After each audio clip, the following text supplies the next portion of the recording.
Hello বন্ধুরা, আমি একটা ফ্লিপকার্ট থেকে জিনিস বুক করেছি আমার হাজব্যান্ডকে গিফট করার জন্য। চলো তাহলে দেখা যাক জিনিসটা কি।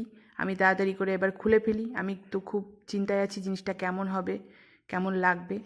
তা চলো দেখো, আমি খুলে ফেললাম প্যাকেটটা। এবার বের করে ফেলছি, ট্যান জিনিসটা হলো একটা জিন্সের প্যান্ট। আমি কোম্পানির নামটাও তোমাদের দেখিয়ে দিলাম, কি কোম্পানির জিন্সের প্যান্ট। তা কালারটা মোটামুটি ভালো, খারাপ না। দেখো মোটামুটি দেখতে ভালোই লাগছে, খারাপ তো লাগছে না, কিন্তু মেটেরিয়ালসটা খুব একটা ভালো না। মোটামুটি দেখো কি অবস্থা। প্যান্টটা খুলতে গেলাম, বোতামটা খুলে গেল পুরোপুরিভাবে।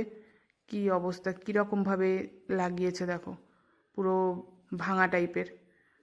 কি করা যাবে, এটা আবার রিটার্ন দিতে হবে। উফ, আমার হাজবেন্ডটার, যাই হোক আমার ভালো লাগেনি। তোমাদের কেমন লেগেছে বলো। Tata, bye bye.